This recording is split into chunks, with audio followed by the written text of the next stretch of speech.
21, about 8 years ago, I got sick, started going blind and ended up in hospital for about 3 months. And a year after that I received my first kidney transplant off my mother. After my first transplant failed off my mother, I went back onto dialysis. I got a new fistula in my left arm and did dialysis 3 days a week for about 5.5 hours at Robina Hospital there. Then we had the golf day. Not long after the golf day, it was a Saturday night, I was out to dinner with my fiancée and her family, and I received a phone call at about 10 o'clock at night.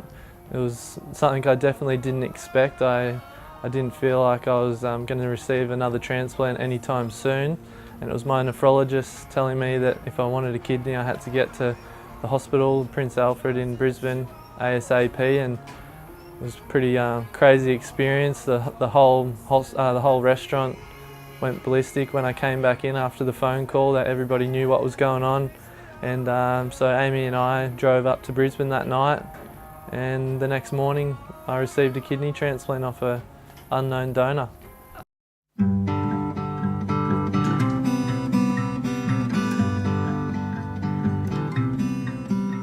My name's Kiyoki Thomas. I'm married, 35. I have 2 boys, 8 and 11. I was born with malformed kidneys, and so it was a degenerative process. When I was about 18, I started dialysis. On behalf of SLDO, I want to thank Hugh for helping us donate the money to Kiyoki and his family to help him be able to start travelling around Australia while he's on dialysis waiting for a kidney transplant. I did dialysis then for roughly a year before a close family friend donated, so I had a live related transplant. I felt normal with a transplant. It was phenomenal. I had 9 years with that transplant, and it was I felt normal. It was great. In that time I got married, we had children, I started a family.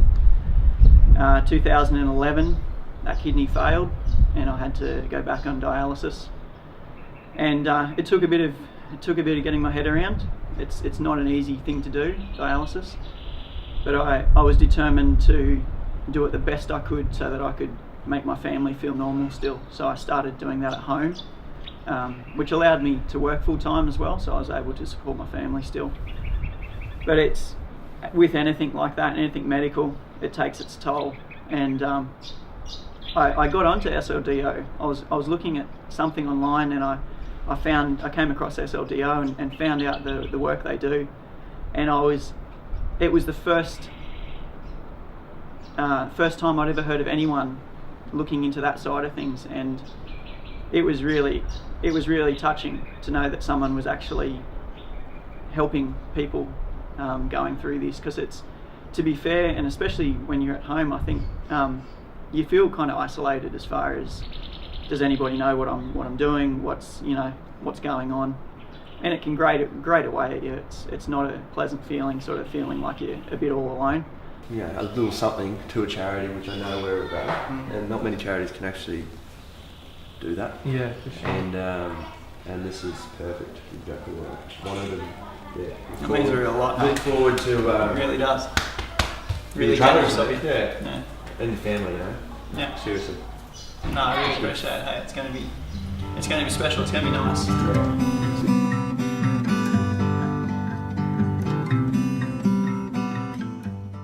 Down to Sydney today to meet Tony, the next SLDO Assist recipient.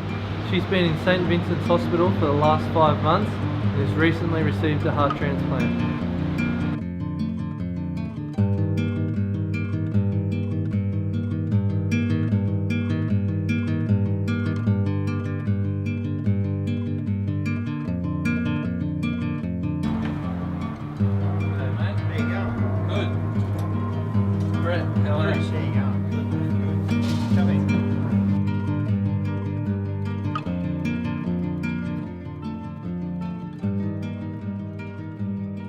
Tony Taylor.